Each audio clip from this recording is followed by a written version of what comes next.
Okay, what kind of sick creature traps a baby carriage? Glory asked loudly, blatantly deflecting every trace of awkwardness off my screw up on the stairs. The baby carriage trap had been extremely effective, using a baby's cry. Only a reflexive telekinetic shove by me had pushed it down into the gap between the platforms before it exploded. A second later, and only Rampage would have been walking out of here. Smart ones. It almost got all of us, P-21 muttered, as we looked around the subway platform. And we also know that Perch was right. These sand dogs are sitting right on top of a treasure trove of salvage to be able to set up traps like this. So where are they? They have to know we're here, I muttered. This subway station was clearly a home, or den, of some sort. There were beds set up in the subway trains, a table with some recently opened cans of food on it, a radio playing DJ Pone 3 of all things. Were they out scavenging, raiding, lying in wait? I walked over to a table and looked at some busted open energy cartridges. There was also a small smattering of ruby flakes. My eyes scanned the room, but my EFS came up blank. I trotted to a door marked maintenance access on the far side of the room. There was a blue bar inside. Hello? Is any pony there? Then I remembered that we weren't looking for ponies. The maintenance space was filled with electronics and strange mechanical devices. The opening door brushed against strange metallic limbs, hanging from racks over workbenches that rattled against one another. I looked at the tools set neatly in order. On one workbench sat empty Sparkle Cola bottles that held a small stash of emeralds, rubies, and even some diamonds. One corner had a bed and filthy blanket covering it. I had to admit, I was tempted to take everything that wasn't nailed down. For some reason, some pony had taken a small plush rarity unicorn toy and had turned it into a pincushion. It didn't look like there was much of a need for needles in a workshop like this. There was a little sign above it. No whining. The wall by the bed was covered by papers. A lot of them appeared to be old plans and designs. The Victory Plaza Rail Station, Shadowbolt Tower, Tunnel 456, Luna Hydra Spark Generator System, Tokomare Reactor Facility. All of them were stamped Ministry of Wartime Technology, Classified, Ministry of Arcane Sciences, Top Secret, or Ministry of Morale, Forever. Here and there were photographs of a trio of dogs. One showed them dressed in army fatigues similar to those of Macintosh's Marauders and armed with energy weapons and a lot of explosives. They were grinning, while behind them smoked numerous craters. Another one showed the three standing in the middle of a half-buried ruin, bizarre and disturbing spirals carved in the walls and doors. A third, this one grainy in black and white, showed a valley that possessed a stark kind of beauty to it. There were a few more here and there, of individual dogs, and I was surprised by the sight of the dogs in some sort of eating contest with Twist, while Vanity looked on in disgust. The picture next to it had Twist sprawled out in defeat. The other interesting thing was the newspapers. Ministry of Arcane Sciences declares Pleasant Valley Relocation Act. Diamond dogs to be moved to appointed land outside Appaloosa. Ministry Mayor Twilight Sparkle invoked eminent domain to appropriate the Pleasant Valley Mine Works, and has started eviction processes for the current inhabitants, beings known collectively as Diamond Dogs. Although the natives protested the relocation extensively, Princess Luna granted the royal decree and dispatched members of the newly reformed Equestrian army to maintain peace in Pleasant Valley and surrounding communities like Olney. Twilight Sparkle said that she sympathizes with the Diamond Dogs, but that the needs of Equestria must take priority. Pleasant Valley is being designated a critical MAS research facility for the testing and implementation of radical and potentially hazardous spells, as well as a high-risk storage area for any potential byproducts. She assures the Diamond Dogs that a new community for them will be founded elsewhere in Equestria. Another article caught my eye. Trail of Broken Diamonds.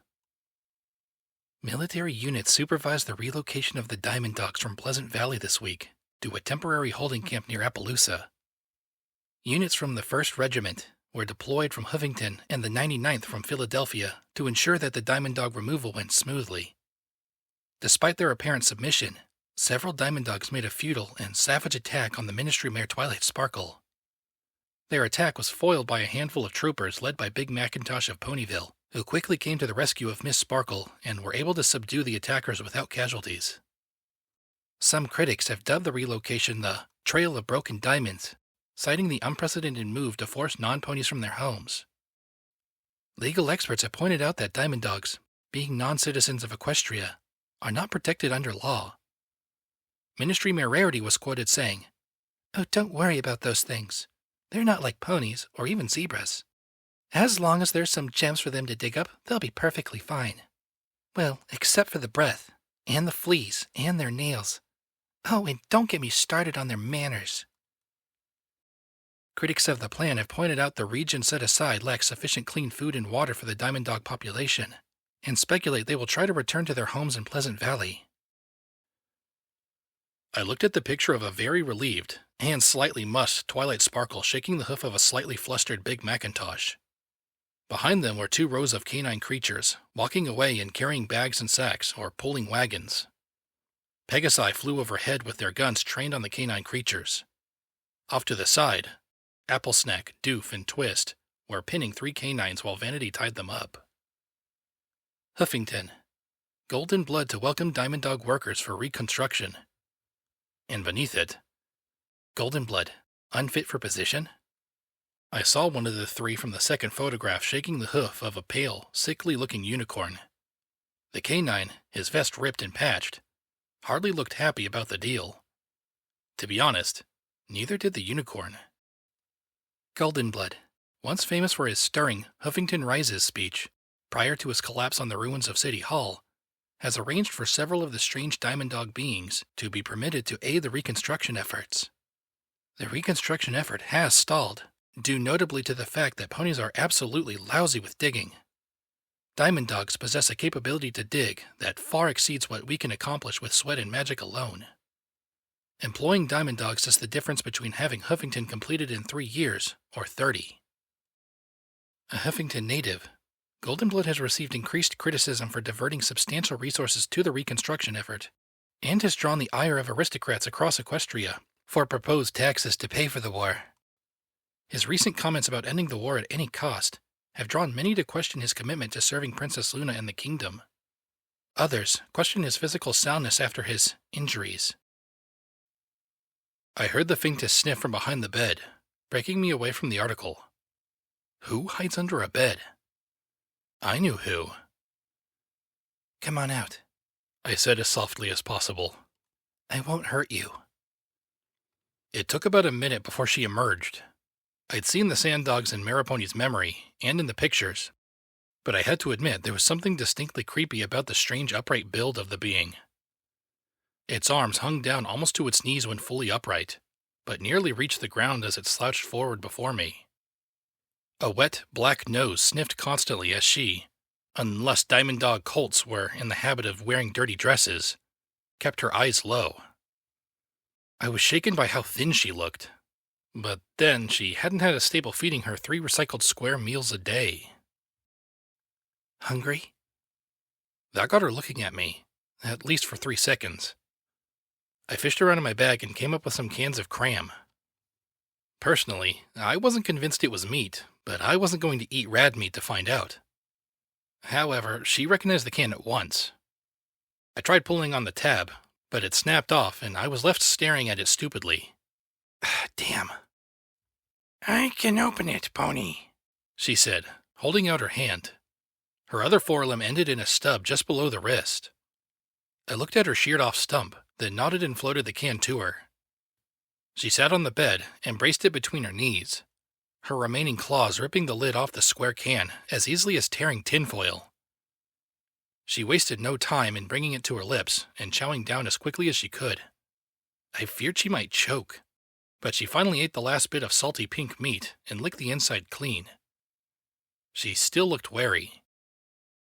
"Are you going to make us leave?" Was I? An hour ago, sure. Why not? Help Riverside out by clearing out raiders and sand dogs. Now? No. No, I'm not. For some reason, that made her shake as she backed away from me on the bed with a whimper. Please, don't kill me, she whimpered softly. What? And that was as far as I got before a powerful hydraulic limb closed around my throat and lifted me from my hooves. I looked around at nothing. The magical cloak hiding him crackled away before my eyes. I stared at another canine, though this pale creature seemed more machine than flesh. The green eyes were quite sharp, though, as they glared at me like a balefire blast. Go away, pony. This is our home now. You leave or die. From the malice in his eyes, it was fairly clear that he definitely preferred the latter. Metal teeth gleamed from within old graying gums as an acrid reek made my eyes roll. He wore a faded and frayed collar, studded with pale rhinestones, and there was a weathered dog tag that read, Rover. My first instinct was to try and blow his face off with magic bullets, but I took in how much metal he had on his skull. My magic had lousy armor penetration, and I could tell he could pop my head like a can of cram if I didn't kill him. I don't want to fight you. For some reason, the statement just seemed to piss him off more. Oh, then you want us to leave? Or you wish us to dig? Or fight? Or experiment on us? Or you just wish to whine at us? He snarled as I dingled from his grip. Why not ponies just leave us alone?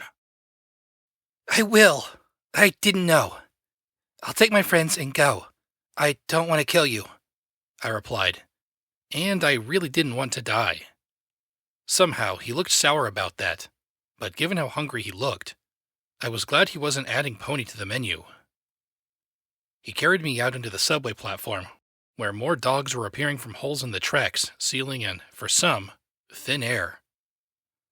A few clearly had some sort of cloaking talisman built into their cybernetics.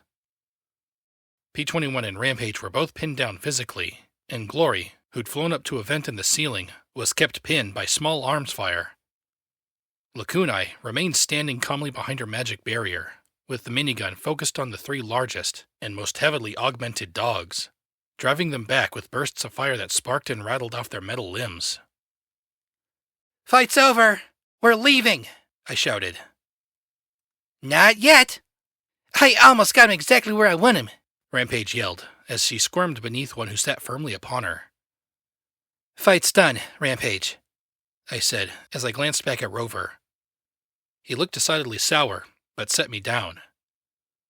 Slowly, the combatants released each other, and I got a better look at these sand dogs. This was just like Riverside. There might have only been 2 or 3 dozen at most, and even if these people were far stranger, there was no missing the signs of hunger, the slat sides and thin limbs. Even their augments didn't seem to be working with as much power as they could. I saw one sand dog take the ruby flakes from the table and brush them into a little port on their limb. Instantly, the lights on the arm glowed brighter. I glanced over at P-21 as he was released, then looked up at Rover. You know, there was a raider camp we took out an hour ago, not far from here. They had food, I commented lightly, and instantly I saw the excited looks and heard the sniffing. Rover glanced down at me with a disgruntled little snort, but then the old dog gave a wave of his augmented hand. About half the camp went running the way we'd come down, sniffing our trail. Can we talk? Always talking. Why can't ponies just leave? He grumbled, as he started back towards the maintenance room. Because I want to help you, I replied. I heard P-21's groan from all the way across the platform. What happened to you? What happened? He froze and straightened, turning and looking down at me. His eyes seemed to glow. What happened? He growled softly, and then turned with a snarl, flinging his arms wide. Ponies happened! Pony take home! Pony take gems! Pony take lives!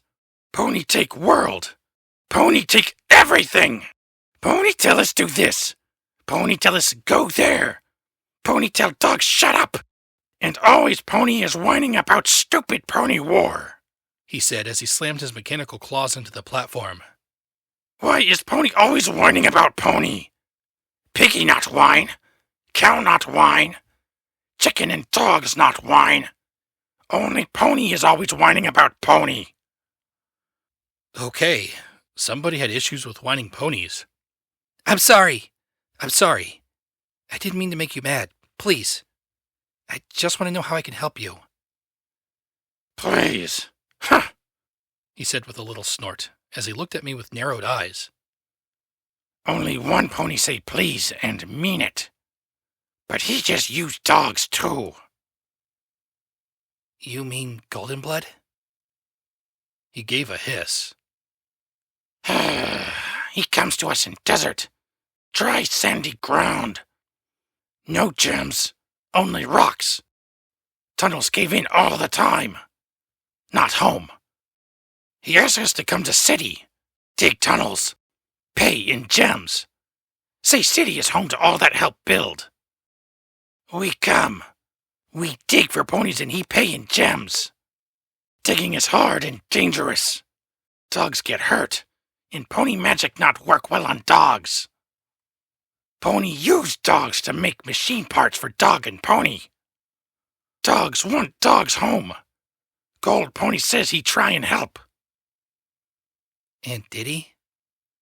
He talked to pretty pony princess. He try and tell us not go home. Home not home anymore. Gems gone.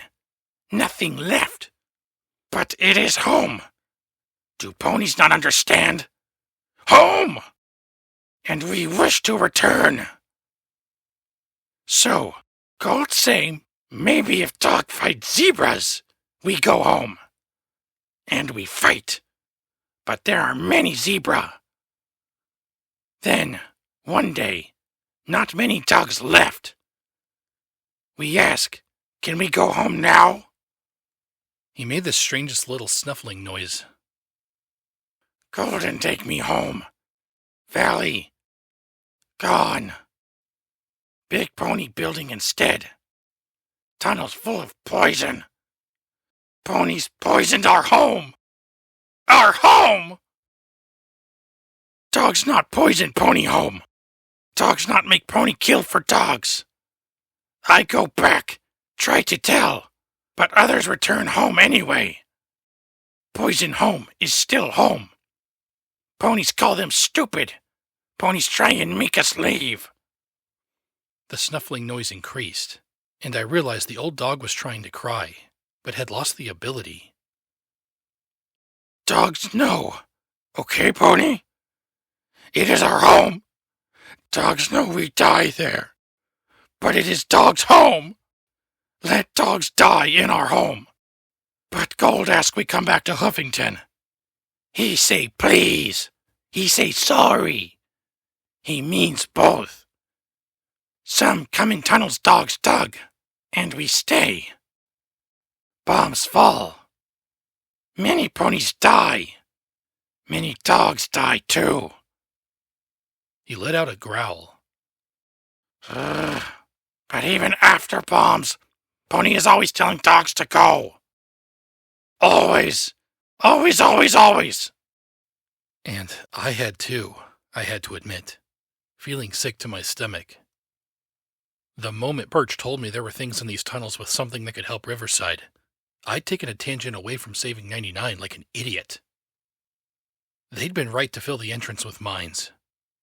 They'd mined aid containers and soda machines, and things ponies would go after first.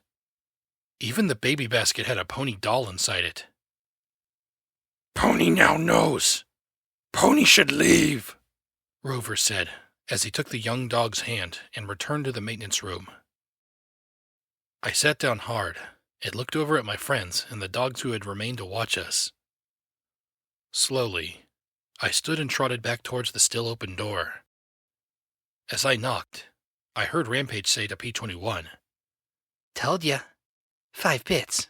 Pay up." "May I come in?" I asked, as I saw Rover trying to wire together a child-sized mechanical hand. He growled faintly as he glared at the metal. Well, it wasn't a no, so I stepped inside and watched as he worked with the tools with familiar skill. He opened up a tiny port and shook in a few crushed emeralds. The lights on the hand immediately lit up, the claws twitching. "I'm sorry," I replied. "I didn't understand." He took the hand and attached it to a brace. The young dog took it and attached the device to her stump. She gave a yelp, and then the hand twitched as magic animated the metal. She stretched up and gave the old dog's scarred cheek a lick before backing away. I fished out another can of cram for her, and Rampage didn't need all of it. Her mechanical claws tore open the can as easily as her natural ones did. She looked up at me warily. "Thank you, Pony," she said, drawing another sharp look from Rover. Then, as an afterthought, she added, "I'm Fifi." I gave her a smile. Kids were kids after all, unless they were zodiac cults, but still. My kindness didn't seem to sit well with Rover, who looked at me like he wasn't sure if he should thank me or not. "What do you want, Pony? You tell us where to find food. We let you go.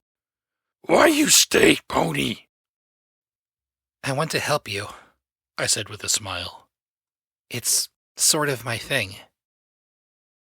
"We do not want Pony help," he said, pointing a finger at me. "Pony help always hurts dogs. Always." "Please, you need food and you need gemstones, don't you?" I thought back to Bottle Cap. "You can trade. Trade for food with Riverside. And I know a pony who runs a gem mine." "Pony does not listen," he growled as he rose and faced me. "Pony help always hurts dogs. We try trade. Ponies cheat us. Ponies steal from us. Ponies attack us. Dog cannot trust Pony," he said as he looked down at me with a strange look. "Who is Pony who come here and think she make everything all right?" "I'm security. I just want to make everyone safer," I said lamely. Who was I to think I could just trot down here and overcome 2 centuries of pain and mistrust? I was such an idiot. My friend has a gem mine? Oh, really? Ever heard the phrase too good to be true? And I had no idea if Dusty Trails would help, or if Perch would be willing to play fair. He just looked at me with a scowl, his green eyes hard and suspicious. Then Fifi tapped the half-empty cram can against his middle arm. "Eat. Dog not eat Pony food," he replied sourly. She beat the can against his metal arm again. "Go play, Fifi." She frowned, narrowing her eyes, and banged the can against his arm several more times. Finally, he gave a resigned sigh, lifted the can, and let the slimy pink mass remaining plop into his mouth. He chewed, looking at me thoughtfully. "Pony thinks she can get other Pony to listen?" I can try." That was the most I could promise. Rover scratched his white, tattered ear in a little cloud of dander. "I did not think Pony help Fifi. I not think security on radio real Pony. Or she help dogs." He pointed his mechanical claw at me. "We will bring things to trade. If village ponies are good and fair, we will trade for food. If not..." And he just sighed. If not, then they'd slowly run out of food and gems to power their limbs. And then they'd die. "I'll try and convince them. I will. I'll do better. I couldn't change the past, but I could at least try and do better now and in the future."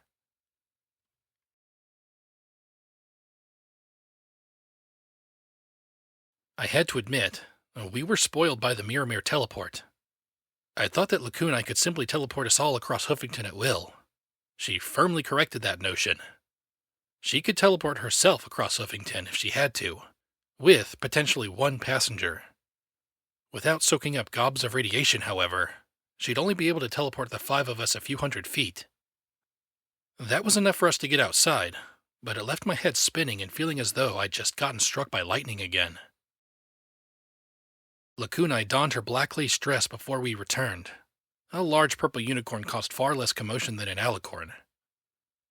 She wrapped her minigun in a burlap sack as she floated it casually beside her. The weight seemed easily within her range of handling. If I tried carrying that weapon, my horn would burn out after 5 minutes. Back in Riverside, I approached the dozen or so ponies about the sand dogs coming to trade. The tone was immensely skeptical. Perch outright suggested ambushing them to thin out their numbers. "Listen to yourself!" Glory suddenly shouted, the half-healed cuts on her face giving her a somewhat ghastly expression. "Aren't you supposed to be ponies? Because all I'm hearing is a lot of bandit talk. Kill first, take now. How is anything supposed to get better if ponies just kill and steal and take? It's gotta stop." I had to admit, I was pretty impressed, and it shut up Perch enough that the villagers seemed open enough to give it a try. The only thing they had to lose was everything.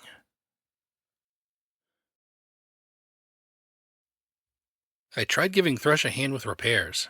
However, there are certain ponies who should never be given anything like a hammer or nails, and I am just such a pony.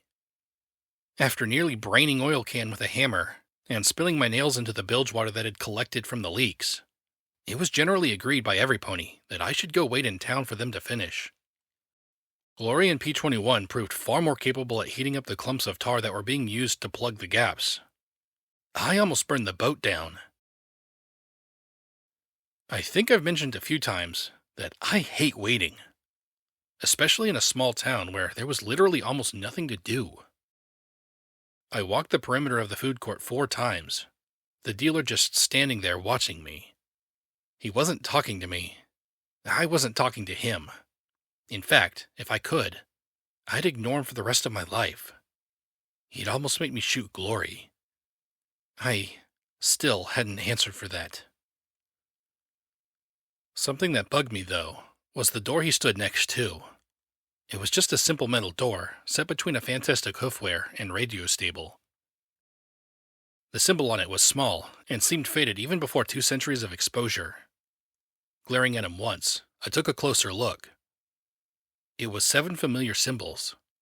A moon, a starburst, 3 apples, 3 balloons, 3 diamonds, 3 butterflies, and a cloud and lightning bolt. The moon sat in the center, surrounded by a ring.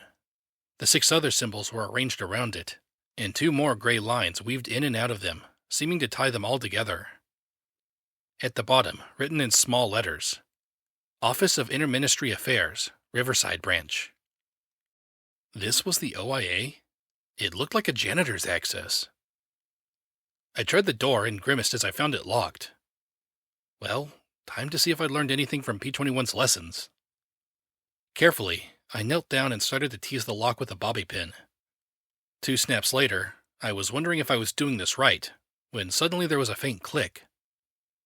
I glanced up at the dealer, who simply shrugged. Inside were stairs going down, lit by flickering emergency lighting. I tried the light switch, but there was nothing. Instead, I picked my way down into a workspace that was rather tight, even for a pony who'd worked in a stable. Papers were piled high on standard-issue desks amidst a few dead, dust-covered terminals. A few apathetic posters hung on the wall. OIA, we bridge the gaps. And, how can we help today? The only one that caught my attention, at all, was the one that read, Do Better. There weren't any pictures of the ministry mares. In fact, the pony who did decorate the walls was Princess Luna. Her expressions varied from stern to mischievous to knowing. I flipped through some of the papers at random. A memo from the MWT to the MOM about Spritebot interference with radio reception in Riverside. An MOI letter asking if a particular brand of magic insecticide talismans were being accredited to the MAS or MWT. Was the MOP inspecting all Stabletech stables to make sure they were accessible to handicapped ponies? Clarification from the MOM, asking if the Macintosh Memorial was going to be set up in Ponyville or Canterlot. A petition for the immediate inspection of the Yellow River Detainment Facility for health violations. Damn, if it only said where that was. As I read on, I got two impressions. One, the OIA was really boring. Really, really boring. In fact, my vision started to blur trying to keep interested in all this pointless paperwork. Really, why would any pony care about whether Mr. Horse was a Huffington native, or if the MOI preserved any zebra artifacts excavated during the reconstruction, or why Twilight Sparkle had missed an employment in Huffington's MAS hub? Who cared? But apparently, that was the OIA's job. And that led me to another thought. The OIA was everywhere. They were connected to everything in Equestria, even outside Equestria. There were memos from Little Wing Imports asking about delayed permits for zebra wares, contract agreements being negotiated with Griffins to supplement Pegasus forces during winter wrap-up, Buffalo mineral access requests. Was there anything the OIA didn't get stuck in the middle of? And yet, while all the focus was on the ministries, there was barely anything on the OIA itself. No pony seemed to be asking questions about its offices or practices. In fact, I saw one letter that read, "How does one join the OIA?" It had been circled and a note written, MOM? I didn't understand how a bunch of egghead pencil pushers could be doing so much unnoticed. How could Project Chimera be legal without the MOI exposing it, or the MOM arresting Dr. Creepy Pony? Or had it been as Applebot claimed, that the ministries themselves were behind the project, and the OIA facilitated? Maybe that was why they'd been shut down so abruptly. They knew too much. I moseyed into a small hallway, past the two bathrooms. The yellow aid boxes within held healing potions that had melted through their bottles, and saw a smaller office with something interesting. A dead pony. In the dry air, she'd mummified almost as much as Vanity had. The black flakes clinging to the wall next to her desk, and the small 9mm pistol in her lap told me this was probably a suicide. Her terminal still hummed softly. I tapped the keys, and after a few flickers, the screen came to life. OIA emergency code EC1101 active. Please await further contact from EC1101 for succession protocols. The terminal was stuck on that message. On a note beside it, the cherry red mare had written, Luna is dead. Equestria is dead. Sorry, Director. I thought of the pictures out in the main workroom. Apparently, having no ministry mare, the OIA latched onto the princess herself for inspiration. Looking down, I noticed something by the dead unicorn's horn. A memory orb. However, instead of being clear, this one was a definite warm yellow gold. There was a letter half-stained with blood. I know you're depressed, Cherry Soda. I know these are tough times.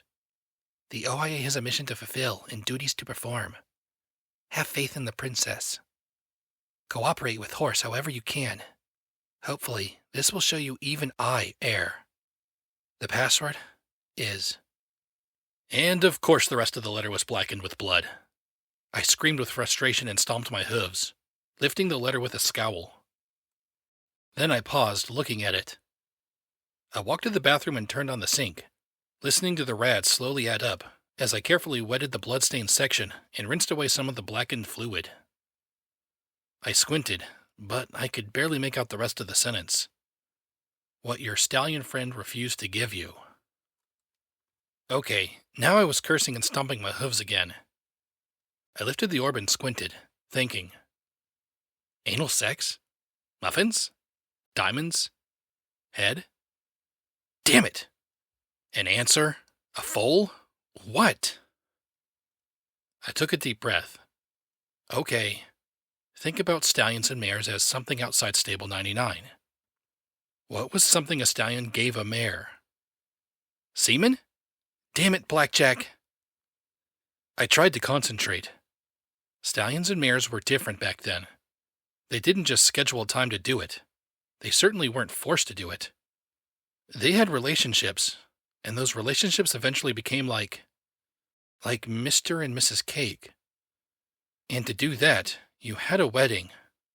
But before you had a wedding, you had to receive a proposal. Oh boy, some pony put this poor bastard out of his misery. The stallion I was in lay on his side, and from the pain and lethargy in his body, he couldn't be long for this world. His insides bubbled with every breath, and he ached from horn to hoof. There was something that felt like a numb horn pointing in his side. "You've looked better, Golden Blood," a familiar, wonderful, intelligent voice said calmly from the doorway. My host looked slowly over at the majestic sight of Princess Luna standing in the doorway, and his lips curled in a reactive smile. "Your Majesty, my apologies for not rising, but I'm a bit indisposed," he said, with soft, wry humor. "That's all right. And I've had enough bowing, scraping, and Your Majesties to last me a lifetime," she said, as she trotted before him and levitated a pillow, sitting neatly upon it. "I was told you gave quite a speech. Huffington Rises? Very catchy, particularly when you kept giving it, even when you were bleeding out half of your orifices." She reached over and brushed his mane from his eyes. "Does it hurt?" "Not at all. I suspect the zebra's poisons burned away all the nerve endings. Painkillers. Take care of the rest." He lied boldly, and from the sympathy in her eyes, it was clear she didn't believe him. But they could both pretend and not think about it. "So, to what do I owe the honor?" "I wanted to talk about Little Horn."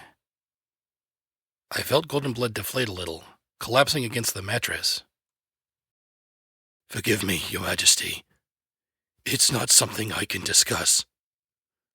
"You were the only survivor who saw the attack, Golden Blood. What happened? What really happened, besides what was in your report? I know you left something out. I can feel it." "It's all there in my memory, Your Majesty. Every bit of horror, every monstrous moment." He took a breath like a bubbling kettle, before he hawked up a wad of pink and spat it in the basin. It smoked.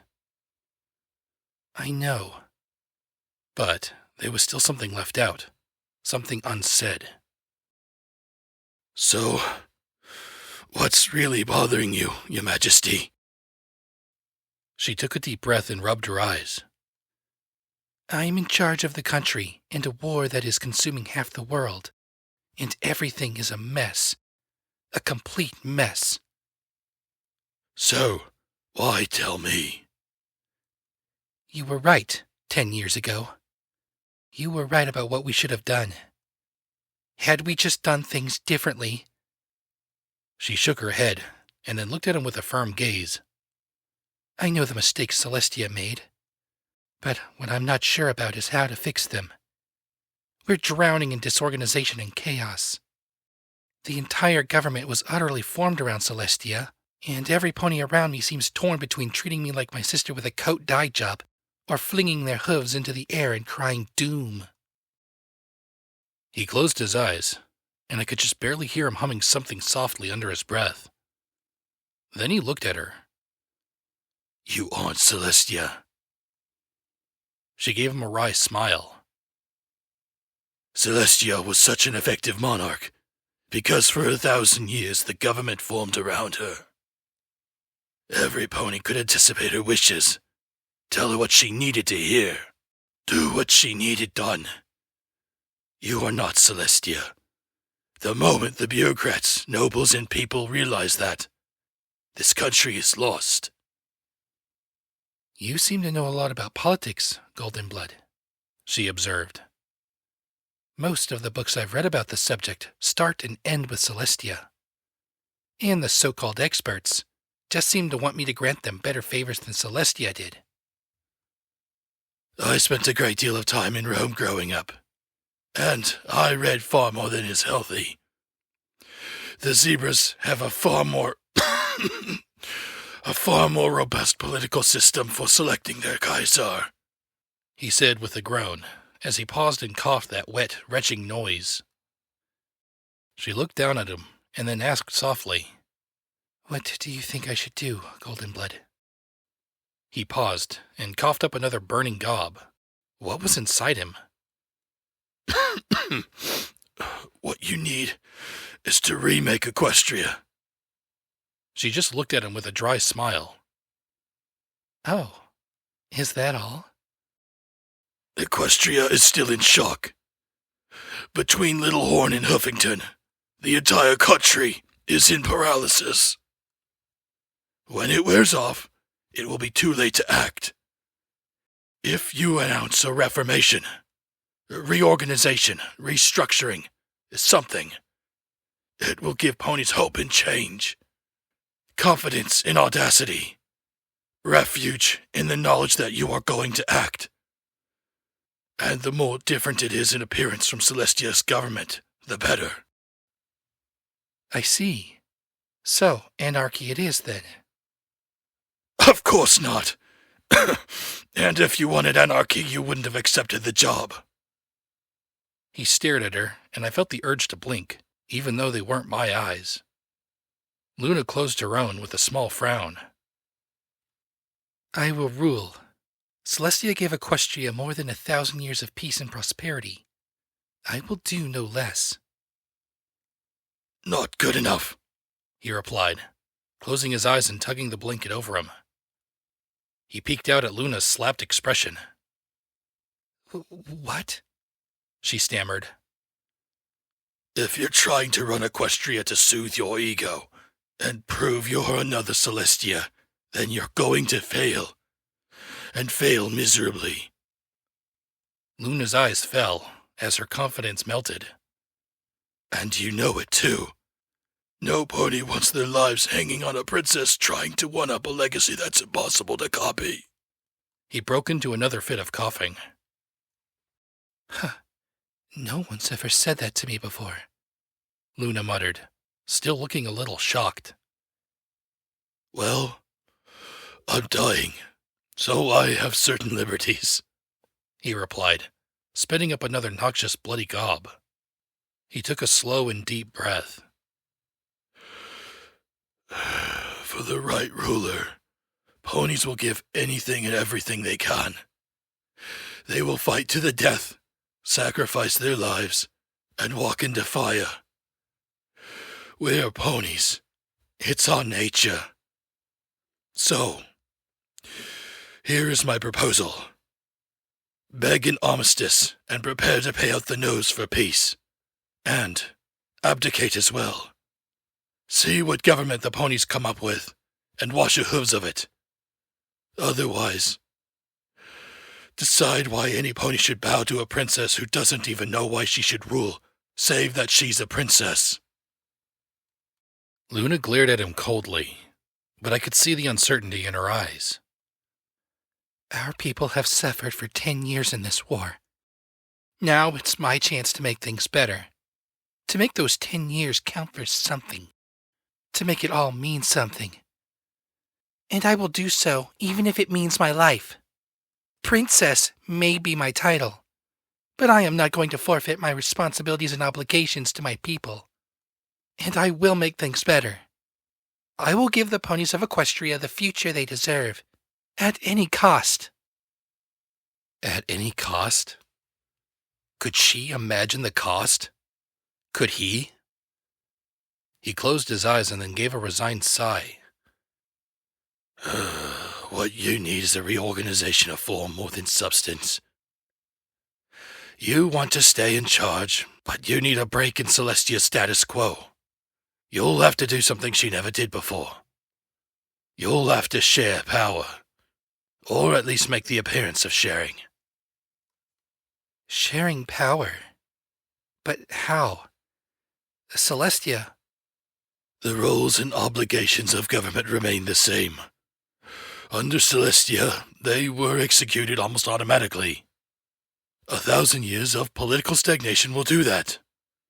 Instead, you're organizing them into bureaucracies or groups. A different form with the same function.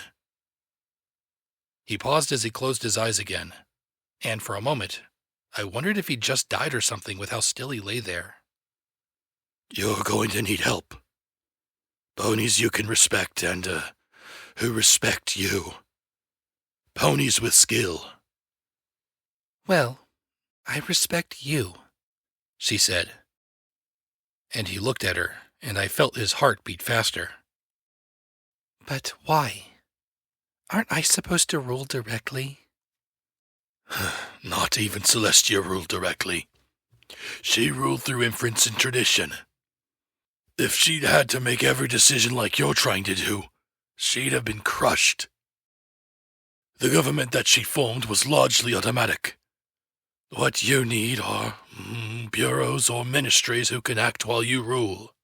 They'll screen a lot of the day-to-day activity. But you'll need a figurehead for them to solidify around. Some pony that can rally the people's faith and deflect their criticisms. A pony with enough ability to be effective, but selfless enough to lack ambition. And that will not be easy to find. But Luna was smiling as she stared at the door. Oh, I don't know, Golden. He turned his head to look at a familiar yellow Pegasus with sweeping pink hair.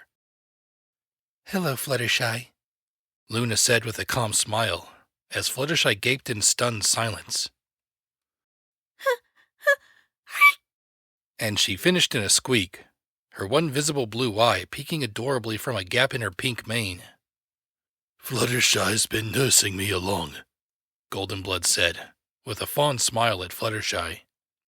One she returned as she drew up her forehooves, hiding her mouth behind them as she hovered. Her eyes darted from one to the other as she blushed terribly. Yes, I volunteer at the hospital whenever I have time, she said with a shy smile.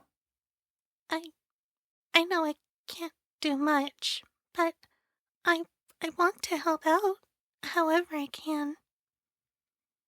Luna just gazed at her with a growing smile. Do you think ponies would rally behind that, Golden? Fluttershy blinked as she looked from one to the other in confusion. I had to agree, it did seem perfect. So why wasn't Goldenblood smiling? He spoke softly in a near-dead rasp. I suppose they would, Your Majesty. Thank you, Goldenblood. You've given me a lot to think about. In fact, you may have saved Equestria, she said, and she reached down and touched his side. A wash of magic poured through him, and he gave a spasm. It felt as if a cooling wave passed through his wet, poisoned lungs. Suddenly, he was able to take a deeper breath, with only the barest hint of that wet rattle. When the light faded, even Luna looked like that spell had taken quite a bit out of her. And get well soon, Goldenblood. I'm going to need you more than ever with this reformation. She walked to the door, and Fluttershy hovered to the side. Luna gave her that clever, intelligent gaze. Fluttershy, is Twilight Sparkle still in Ponyville? I need to speak with her about an important matter. I think so. We were meeting there this weekend, The yellow Pegasus said, as she rubbed the back of her head with a hoof. Thank you, Fluttershy. I'll see you soon. I think that we'll be seeing much more of each other in the near future. It's time for the elements of harmony to save Equestria once again. And with one last passing look back at Goldenblood, she walked from the hospital room. What was that about? Fluttershy said in confusion, before she smiled down at Goldenblood. She landed and brushed his gold mane from his face, and then started. Why are you crying? Nothing. She simply said I was useful, He rasped softly as he sat up in the bed. Well, let me get you cleaned up and check your burns. Fluttershy said brightly. Fluttershy. He closed his eyes, but I could feel the few slow tears inching over his face. Yes, Golden? I'm so sorry.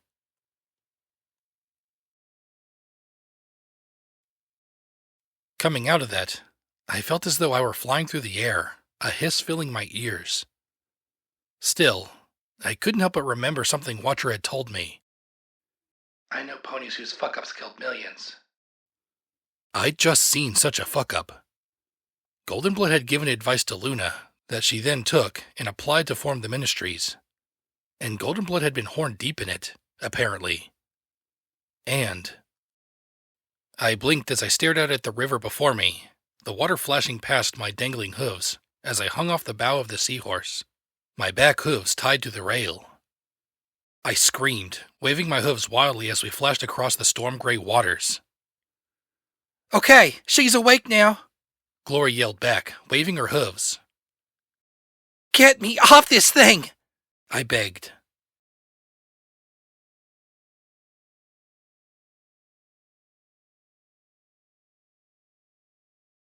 I will never, ever, ever go into a memory orb alone where my friends don't know where I am. Ever. Okay? I muttered, for the 10th time as Glory and Rampage lay atop me, pinning me to the rear deck above the captain's wheel. Rampage was definitely getting heavy. Glory thumped her hooves on my head. You better not. We were ready to go 5 minutes after you left, but suddenly we couldn't find you anywhere. Lacuna finally magicked up a spell to find you. Then you were out when we could have really used you clearing out the Hoofington Bridge. So, what do you say again? I will never, ever, ever go into a memory orb alone where my friends don't know where I am. Ever, I replied with a grumble. Apparently, while I had been in La La Land, the Seahorse had had to pass under a bridge that a slew of Reaper washouts had managed to take over since the boat passed upriver. Unfortunately, they'd had a missile launcher. I'd missed out on the fun of teleporting up and wiping most of them out. On the plus side, though, we'd added to my store of ammunition and odd weapons for resale. Glory finally decided that enough was enough and climbed off me. I shoved Rampage off as I looked around with bruised pride. Actually, what pride? I'd been an idiot trying to get into the orb alone in the first place. I knew it. This was just my friends letting me know how much I'd scared them. Still, I wish you could have seen it. Luna and Goldenblood coming up with the idea for changing the government, and Luna laying the foundations of the Ministries.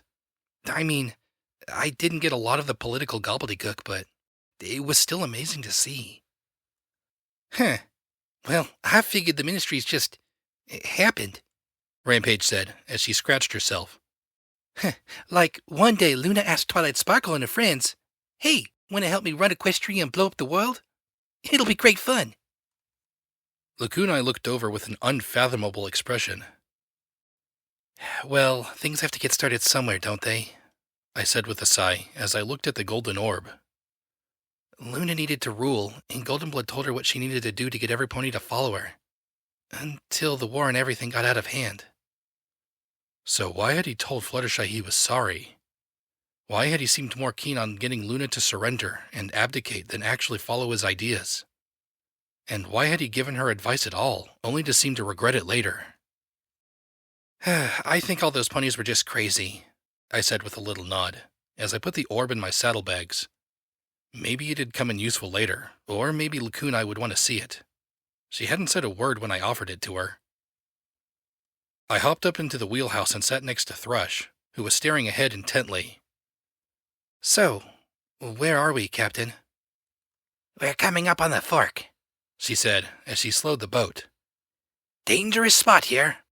We'll let the current take us in for now. What makes it dangerous?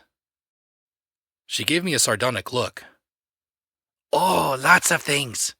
Hoppers, leeches, snags. Ever see a river serpent?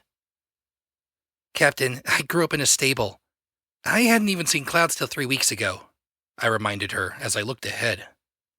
We were off the northern tip of the core, and the river had widened to the point where it more resembled a big lake to me. There were buildings rising out of the water, street lamps, signs, and countless smashed boats littered the water like so many toys in a bathtub.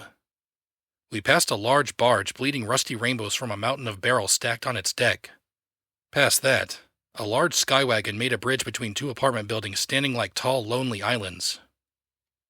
What caused this? P-21 asked, covering his nose with a hoof. The water reeked of iron and worse. Balefire bombs. Landslide, The captain said simply, pointing a hoof between the buildings to the north. used to be a bluff overlooking the river. In the attacks, the entire slope gave way, blocked half the river. There used to be a lot of water traffic, too. All those boats and barges just floated about and got snagged up in the flooded ruins. There's a community, the Flotsam, out there, but I think we'll avoid it tonight unless we have to. She looked at the scummy buildings rising around us. Why is that?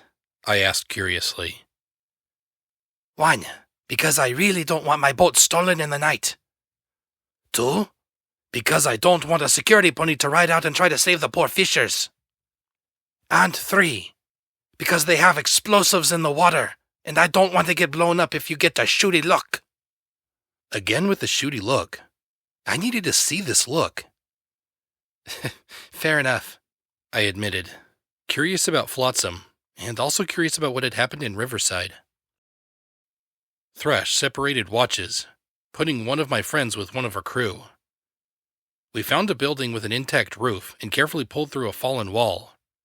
Oilcan got out a bucket and put in a few pieces of wood, and Thrush ignited it with a spell. It must be so nice not to be a one-trick unicorn. In the fire, she stuck a length of metal that she propped up against the bulkhead near the middle of the boat. What's that for? Leeches. Don't shoot if you see one. Just give it a few stabs till it goes back in the water. If you see something that looks like a big frog, shoot that if you have to. And if you see 2 really big eyes and a mouth the size of the boat, do every pony a favor and keep quiet so we can die peacefully in our sleep, she said with a wink. You watch the front of the boat.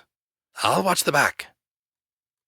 She levitated an egg timer, cranked it for 2 hours, and settled back against the frame as the rest went below and closed the hatches.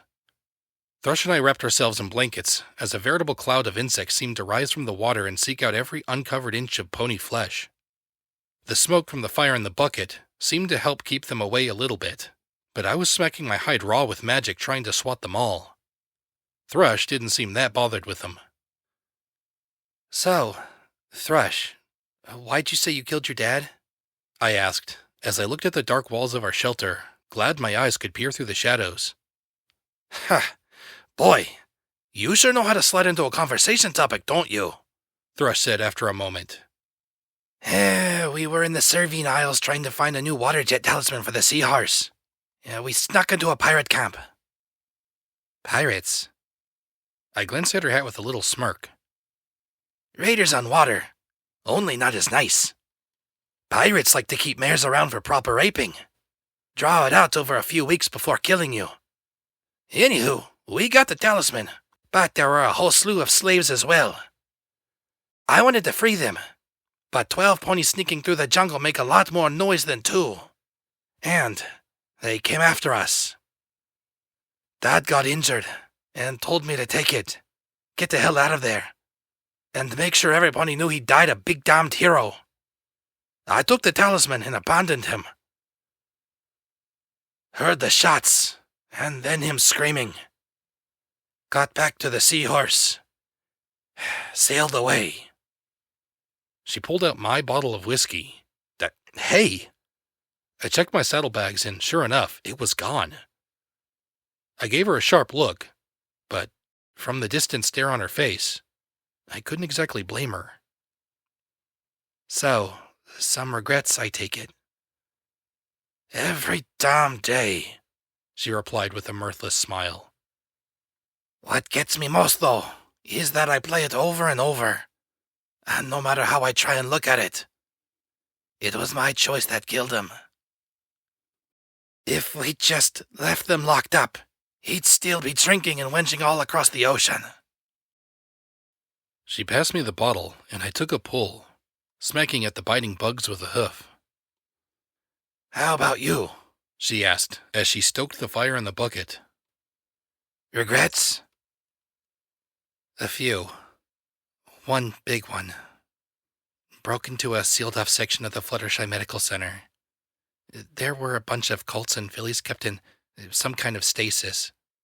they'd been trapped like that for centuries, dying of diseases and injuries that couldn't be treated. They'd gotten control of the maintenance robots and killed the nurses, skinned them, killed whoever entered that part of the hospital. We severed their connection to the robots. Then, I had to choose whether to pull the plug or leave them locked up and trapped like that.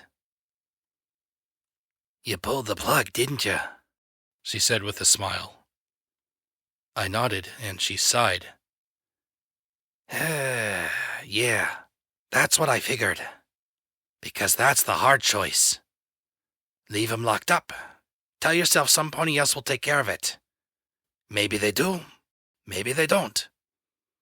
The fact is, sometimes there is no right choice. You're damned either way. The whole world is like that. Damned if you do, damned if you don't. I listened to the rain falling on the gurgling water outside. So, what do you do? She gave a dry laugh. Say fuck it and go on living either way. 'Cause part of living is being damned. And the only way to get out of it is to stop living. I thought about Priest and the Crusaders, Bottle Cap and Dusty Trails, and even Caprice in her sick way. Yeah, each of them had screwed up somehow, but they kept going on. Was goodness just an illusion? Virtue just the best we could muddle through?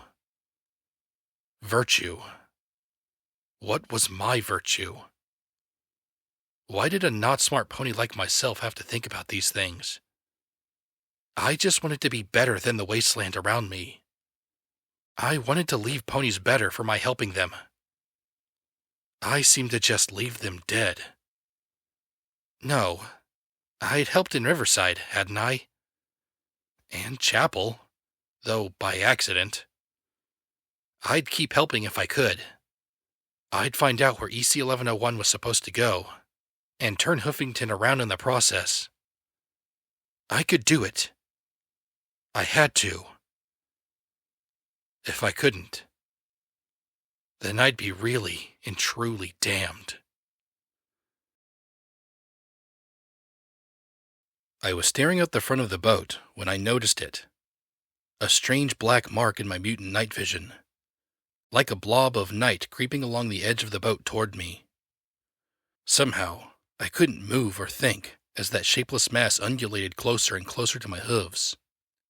It was like a black, shiny, pony-sized thing crawling towards me for succor. The mass of darkness was a thing from my nightmares, and I stared as the pointed, tapered end of it lifted and opened. Dozens, perhaps hundreds, of hooked teeth glistened as it oozed its saliva from the tip. I stared, wondering if my brain had truly snapped for good. Then the glowing tip of the iron floated past my head and pressed into that maw, with a sizzle and an iron reek. The blob hissed and writhed as it fell back into the river with a soft splash. Usually leeches are bigger than that, she said in my ear before returning her iron bar to the fire bucket. Leeches. It went on my mental list of things to hate about Hoofington. Then it was underlined, circled, and had stars put around it. The atrium of 99 was the heart of social life in the stable. Ponies came into the open space to discuss their jobs and the few recreational activities various ponies organized. The stable picnic allowed a few dozen mares to gather, spread out blankets on the metal floor, eat some recycled chips, and pretend that we were all on the surface rather than think about our current situation. I didn't like Daisy's mom. No pony did. She was by far the largest mare in the stable and in charge of the second shift, which put her right behind Mom on the pecking order. She could be nice, but without warning, she could shift straight into vicious little comments that could become painful beatings or kickings with the slightest provocation. So, it helped a great deal that I am such an idiot when I trotted right up to her and told the biggest, meanest mare in the stable, Petunia, I am placing you under arrest for beating up Daisy. Please come to security with me for processing. Mom, sitting right beside her, went very still. What the fuck is this, Gin Rummy? You put your bread up to this as a joke? Petunia said, as she chewed slowly on a gray fungal chip. A chip named Go Fish, no doubt. Go Fish, what are you doing? She muttered in horror. Being security, I said firmly, pointing a hoof at Petunia. She beats up Daisy. She cuts her, too. Fish, go back to our quarters, please, Mom said firmly, as she rose and escorted me from the atrium. When we were out of sight, she whirled on me.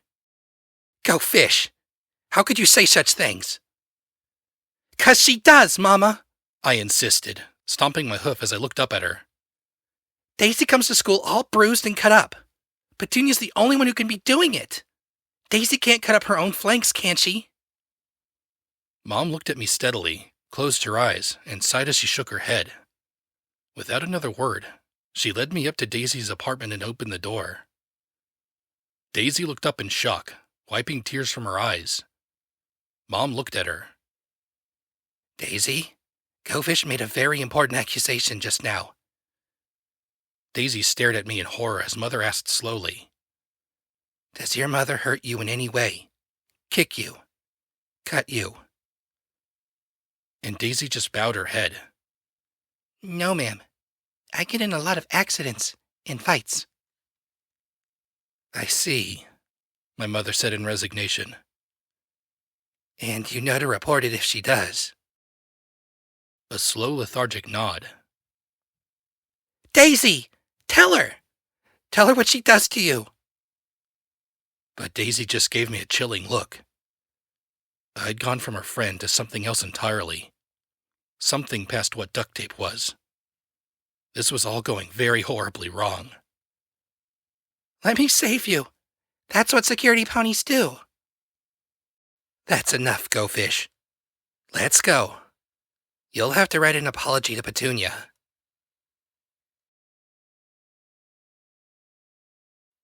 I woke to the creaking rock of the boat, and the sound of P-21 breathing nearby, and some pony else. I glanced up at the sight of Lacunae with her horn touching mine, my eyes going wide. You have interesting dreams, Blackjack. You can read my mind, I thought at her, trying not to think of a slew of expletives to add to that. Like this, yes. And why are you reading my mind? You have interesting dreams, she repeated with a tone of amusement. And this way we will not wake the others. I am not okay with this. I thought back at her. Have you done this with the others? Wouldn't you? I desired to see if you meant me any harm. And what about the other way around? She followed up with a simple, I'm sorry you can't trust me yet. Considering what she'd just done, that statement was a little more than ironic. Yeah, well, the telepathy thing is freaky. And sneaky. But you know we don't want to hurt you, right? Your blue friend does. He wants to hurt all of us. And he wants to help all of us. I cannot imagine a more conflicted male. I sighed. P-21 still wasn't over everything that I'd done to him. When I hurt a pony, I left scars. Deep ones. Just like Daisy. What happened to your friend in the stable? There is this one door with a faulty electric motor. She let her mom in there. Brought the door down on her head. Said it was an accident. I never went near that door again. I never knew if she was inside, waiting to crush my head like a grape. She took her mom's position, and that was that. Do me a favor. All of us a favor. Stay out of our heads, I thought, as I looked up at her. Of course. Good night, she said, as she pulled her horn away from mine with a parting. Sleep tight. Yeah, sleep. That wasn't happening.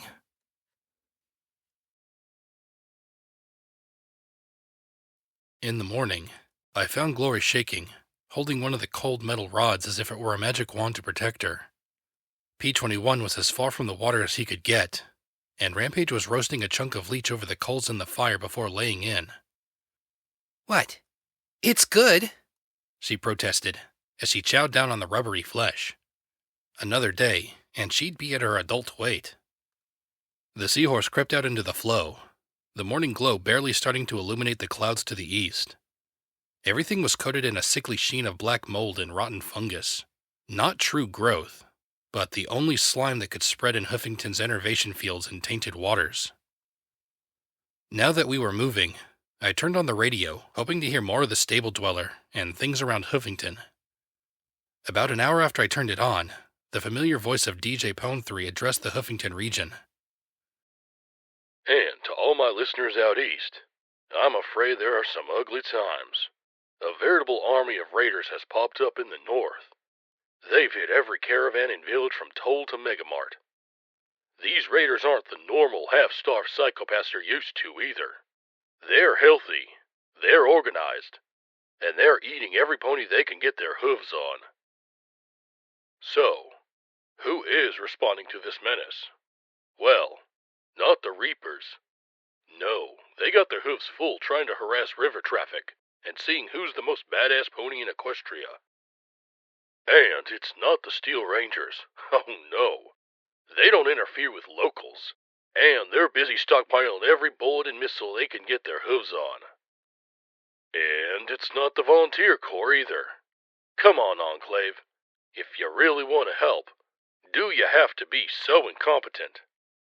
I'm not saying you're not trying, but is this the best you can do? Unless one of these three powers wants to pony up, things are going to get pretty brutal pretty fast. Otherwise, we'll just have to cross our hooves and hope that security can do something about it. Because, once they strip Huffington, it's just a hop, skip, and jump to Manhattan. So, move your little rump if you can, security.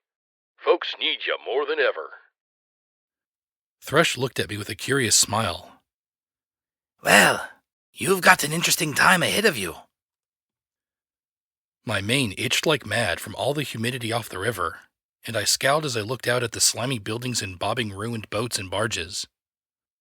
Where the heck are they all coming from? I cleared out Withers and Pony Joe's. West Side's always been lousy with raiders. East side of the river, there's too many ponies with really big guns for them to build up past small groups. But on the western half, ponies are exposed in fair game. The Reapers don't keep their numbers down unless they get annoying. Heck, half the bandits and raiders in the hoof seem to want to join up with the Reapers. Thrush slowed and gave a barge covered in giant frogs a wide berth. My guess is an entire village ran out of food and went raider. Not sure who it could be, though. There's a lot of little squatter villages between here and there. In other news, more tragedy in the hoof, as I confirm the village of Riverside has gone silent. There's no activity in the community at all. No bodies either. Whether the raiders got that far south, or something else happened is unclear. But the entire town's been hit. Hopefully survivors make it to safety and are able to tell us what the heck happened. And I really wish I could end there, Hoofites. But if you're in the south, keep your eyes open for stripes. There's been reports of Zebra sniper teams working all along the Luna Space Center and Black Pony Mountain, targeting ghouls, society farms, and even taking a few shots at the skyport. Please note, this seems to be only a small group or tribe, and don't take it as an excuse to butcher every zebra from Glyphmark to Rome, people. And while I would normally nip down for some cheese and wine at the news of Paradise getting its just rewards, I'm afraid I can't. Looks like Red Eye's put his hooves down and taken control of the slave market directly. So, expect your local slavers to be really interested in grabbing you, your loved ones, and any pony else they can. Because Red Eye wants them all. No word on what happened to Usury, but it's to my grudging regret to report that Redbeard was impaled on his own radio tower. Red Eye. It's called Temperance. Look it up. I'd tell you to look up restraint, too, But then you'd get all hung up on the collars and chains. And that's the news from around Hoofington. I know things are always tough, but you always hang in there. If ponies don't help each other, who will? I sat down hard. Riverside gone? What had happened? Had Rover decided that the ponies couldn't be traded with and murdered the survivors? Had Riverside gone and invaded en masse after we cleared out the traps before Rover could replace them? Or were there other raiders we'd missed that wiped them both out? I thought of Fifi and Granny Fishy. What had become of them? Damn it! Why did this keep happening? Still, paradise taken over by Red Eye. I doubted that the bounty on my head still existed. I really would be glad to stop running across Zodiacs and desperate ponies.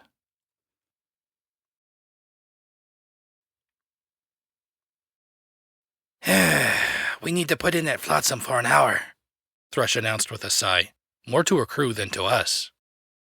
Anchors owes me a barrel of tar and at least a case of spark batteries. She looked at us. I'm invoking Rule 1. You go wandering around Flotsam and I'm leaving you there. This isn't like Riverside. Half the ponies here will shoot you in the back and claim they found you in the river. The other half will shoot them in the back. So you just wait here. Bouts and I will be back straight away. I blinked. Why was every pony looking at me? What?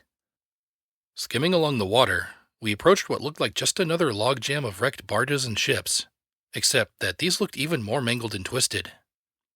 It wasn't until we got closer that it became clear that these weren't an accidental mashing.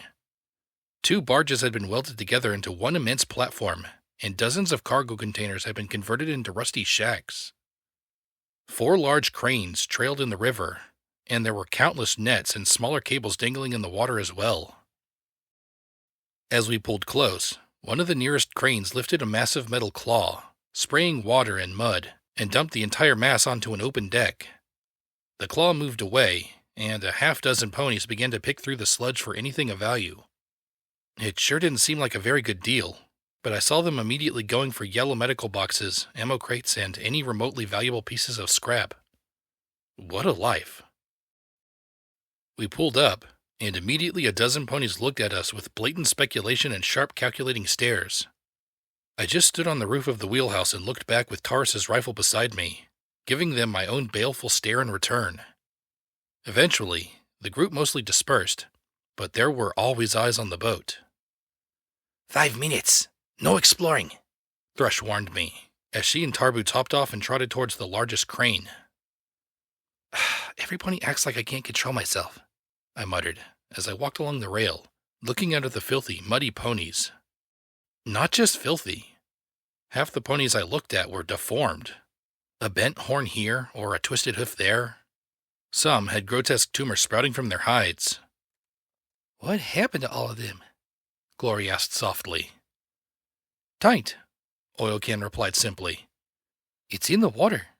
There's nothing to eat but things that live in the water. They absorb the taint, and it gets transferred to any pony that eats them. All of us glanced at Rampage. She blinked. What? I just got disintegrated. If Taint can still mess with me after that, then find me a great big barrel of the stuff and we'll see if I can die from it. She had a point. I supposed if she got too mutated, she'd just walk towards the core and come back fine. Then there was a sound of yelling and screaming. A cult had apparently found a sealed gun case and had pulled it free of the mass. A larger, scraggy mare was taking issue with his find and lifted her hooves to beat on him as he hugged it for dear life. Okay, not exploring, I started to say as I rose. Just going to kick some ass. You can't, Seabiscuit said as she grabbed my hoof. Oilcan added gravely, You just make yourself free game, and us too. I gritted my teeth in frustration. Then there was a jerk that made the whole boat rock, and I blinked as I looked around for the source. Rampage was gone. She landed like a candy cane-striped meteor on the back of the mare, knocking her flat on the deck beside the terrified colt. Aggravated assault on a minor, she yelled, as she cupped the back of the mare's head in her hooves and slammed her face into the deck. Premeditated foal abuse. She slammed again, Resisting arrest! and a third smash that finally made the mare spasm, her face covered in blood as Rampage stood and snarled at the crowd. Who feels like being an accessory? Apparently they all did. Rusty spars of steel, hooked poles, jagged blades, and baseball bats materialized in the crowd around her. I stared as I watched her cutie mark swirl into that strange zebra glyph as she rose on her back hooves. They surged en masse, but with a hop, she jumped clear over the leading edge. Then she was a one-pony wrecking machine, her hooves seeking the joints, ribs, and necks of her enemies. I had seen this kind of fighting before, in static pictures of fighting techniques. These moves were the light side of Fallen Kaiser technique, fighting with restraint rather than to kill. And she could kill with a tilt of her hooves from flat to point. Just that, and her hooves would be going through her enemies rather than bruising ribs or spraining joints. Her red stripes seemed particularly brilliant as she moved through them like an avalanche. Ponies on the cranes were rushing out now with high-powered rifles, but any fight that was left found itself sprawled across the deck. Just like that, any pony who had a problem with Rampage left rather than face her glare.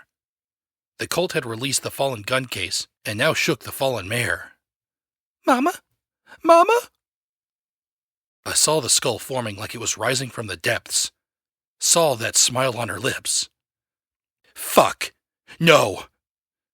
One shot fired, passing under her ear, the hollow point tearing off half her face as it exited. Floating the rifle, I advanced as she fell, keeping the barrel on her. When she regenerated, I fired again, and again, and again. The entire village stared in shock as I repeatedly blew her brains out. Will some pony get this kid and his mom out of here? I shouted, and then fired as she started to rise. I did not want her to make me deal with a murderous pony using Fallen Kaiser style on me. Some ponies got their wits together enough to drag both kid and mother out of sight. Some other scumbag snagged the gun case. I hoped it was loaded with armed grenades. Finally, we were alone in the center of a large area of no pony wanting to look at the crazy mares. Rampage just lay there, and I watched as the skull seemed to dissolve into a swirl. Thanks, she muttered, as she sat up and looked at the red and gray smears across the rusty deck. Whoa, what'd I do? Rampaged. And thank goodness without her armor. Do you remember? It's some cunt hit a kid and I think I was gonna arrest her. She blinked at me owlishly before nodding. Yeah, I think that was it. Then it all got fuzzier and fuzzier. Freeze! Don't fucking move! Two unicorns shouted as they pointed rifles at both of us. No pony disrupts salvage operations in Flotsam. Rampage just took one look at them, and then leaned forward to press her forehead against the barrel of the gun. What? You think your gun can drop me when hers couldn't? Go on. Try. And then, when you run out of bullets, I'll fuck you with the butt of your own rifle. Okay, that was a little more disturbing than I'd anticipated. I put on my best cocky as fuck grin. Look, fight's done. See to you're injured. Be glad they're not corpses. And let's forget all about this little disruption. The two looked at Rampage and then at each other. The striped earth pony kissed at the one pressing her rifle to her head. Finally, the pair backed away. Just get the fuck out of Flotsam, they finished lamely as they backed away. Gladly. We trotted back to the Seahorse. I'd seen all I wanted to of this place.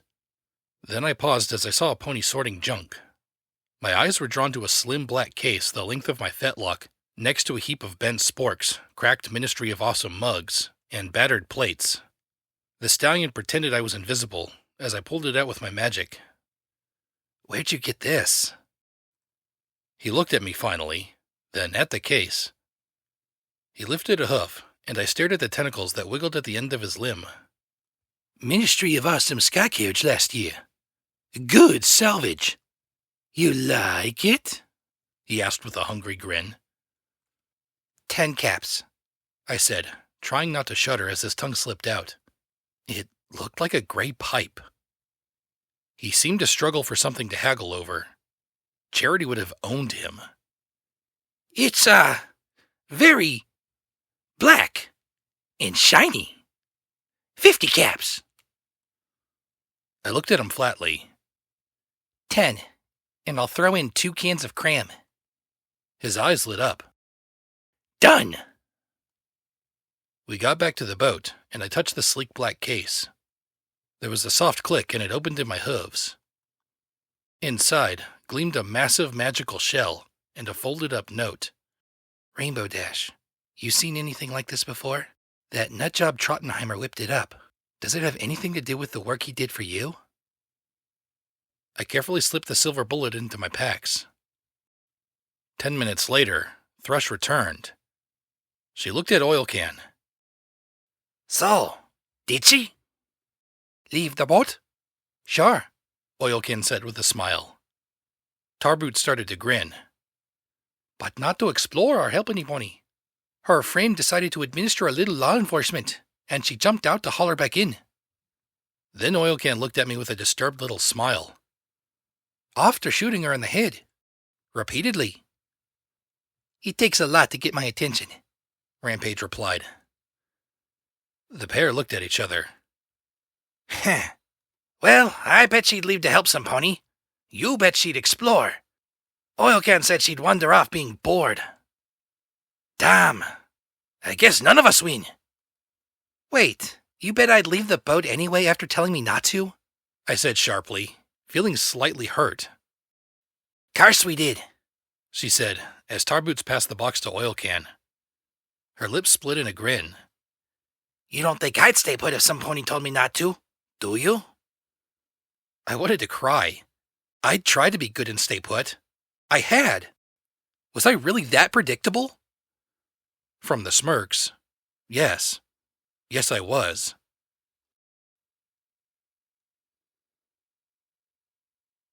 We were leaving Flotsam and the Fork behind, heading north. I admit, I was glad to be putting some distance between me and the core. The east side of the city was full of industrial ruins rather than residential. A number of huge rusting tanks and containers rose from the crumbling buildings like fungus. Like the west side, most of the factories bore black char marks from the intense flames.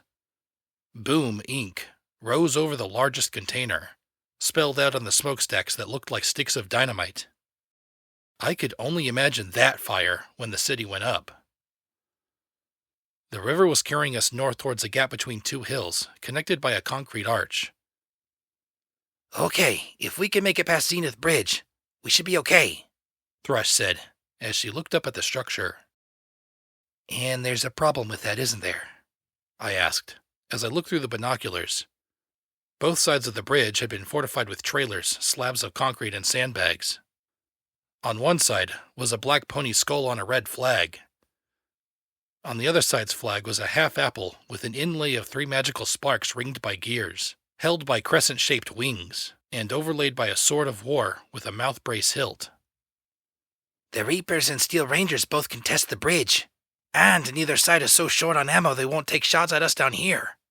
It can get kinda hairy at times since both sides have missiles. She sighed.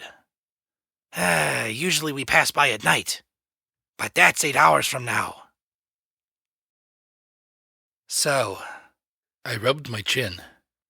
Just speaking hypothetically here, if something exploded on the Reaper's side, they'd be more inclined to shoot at the Rangers than us, right? Thrush nodded with a smile. Yeah, we've done that before. But we don't have any missiles. She looked again and scowled. Shit, they've spotted us. Probably waiting for us to get in range now. They were looking at us and each other. Maybe that meant they wouldn't be looking up. I looked at Glory. Thrush looked at Glory. She gave a nervous little smile. What? Why are you both smiling at me like that? 5 minutes later, the Seahorse barreled past the bridge as Gatling guns hummed, missiles exploded, and grenades popped in rapid-fire succession. And to think, all of that was due to one grenade dropped by one Pegasus. Only one missile streaked down at us, but we powered past as it blasted a pillar of foamy water behind us. 2 minutes later, we were clear, and the Reapers and Rangers were still busying themselves with pounding away at each other. Glory fluttered to the deck, looking back. Oh, I hope no pony gets hurt. Given that they were both using missiles, I wasn't counting on it. Hey, look at it this way. They can stop firing at any time they like, Thrush said with a grin as we powered down the river to the north. From the rattling of the guns and the boom of missiles, that wasn't going to be any time soon.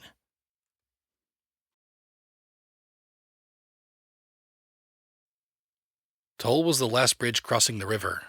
Much lower than the zenith span, it had a section that rotated in the middle to allow ships to pass on either side. That center span held the village nestled right on top of the powerful drives that moved the bridge.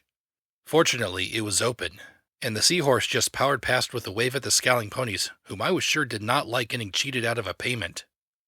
The bridge past the turnstile to the west showed recent battle, though, and some of the craters were still smoking. With the last obstacle out of our way, we powered down the last mile of river and into the sea. I'd never seen the sea before. Never imagined it. Never could imagine it. Not even from the little gray pictures and the books I was too bored to pay attention to. A great leaden sheet of rolling water stretching as far as the eye could see. Half of it was obscured by a port to the east, but my eyes stared out further and further till my gaze reached the horizon. Far off, I could see strips of blue.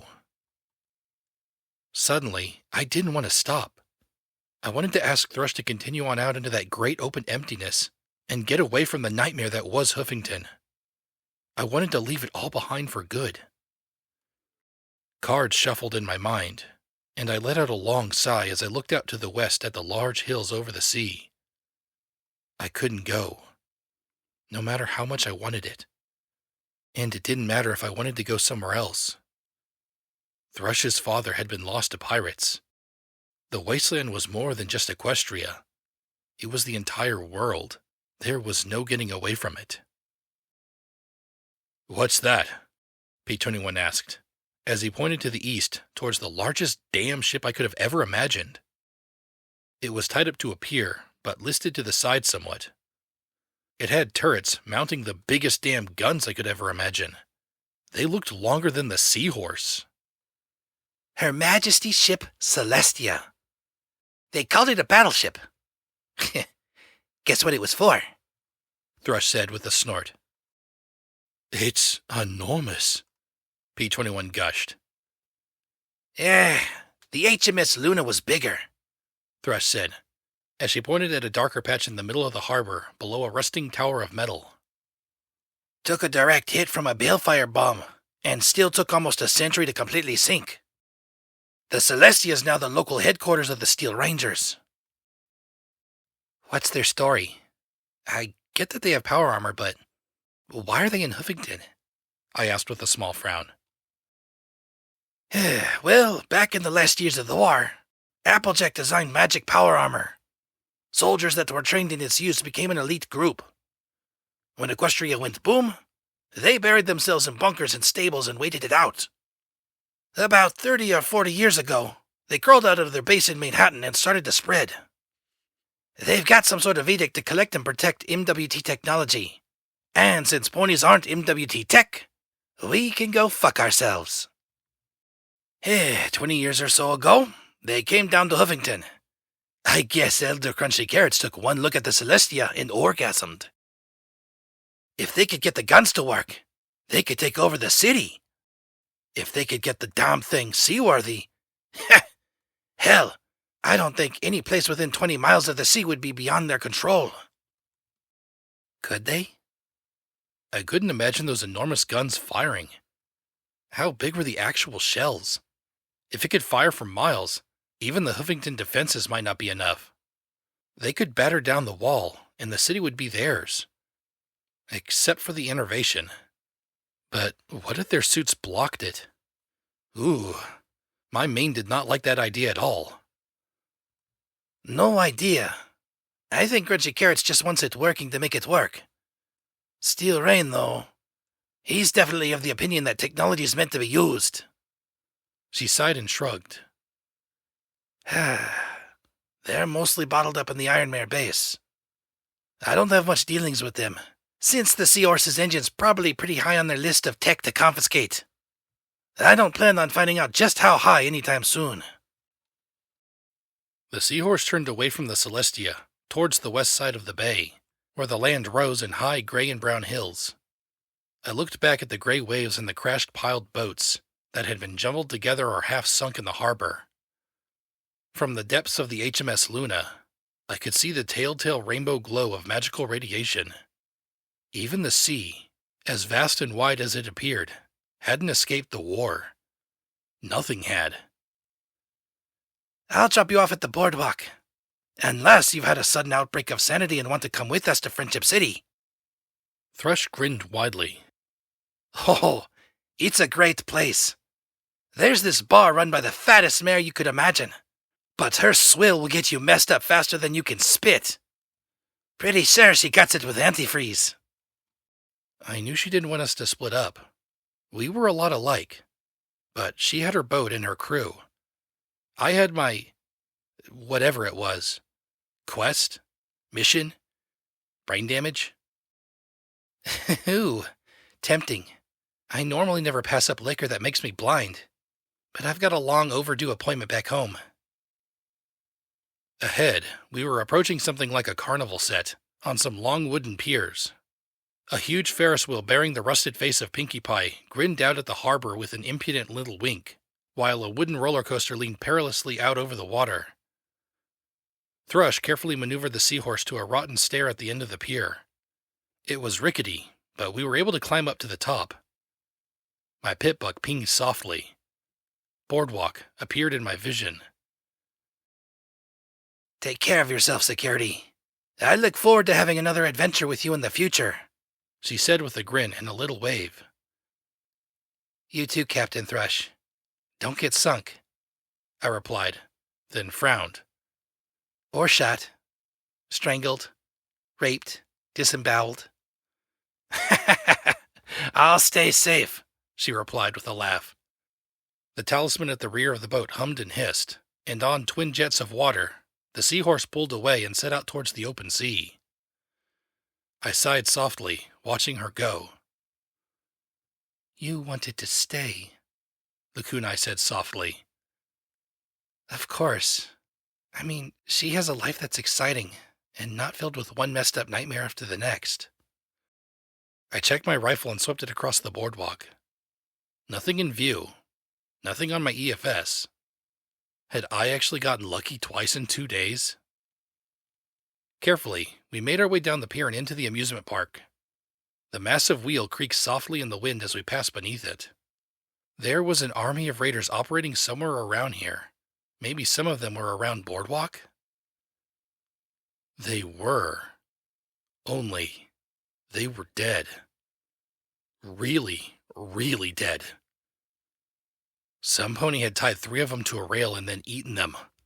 Alive, apparently, from all the blood spatter and how the wire used to tie them had nearly cut their hooves off in their struggles. Congratulations! There were ponies in the wasteland more fucked up than even raiders. I just hope we didn't run into them between here and 99.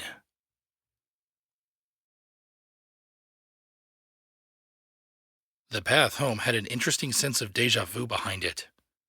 Despite the fact we'd run in an entirely different direction, I still kept looking for the farm with flooded fields, or the ruin where we first met Watcher.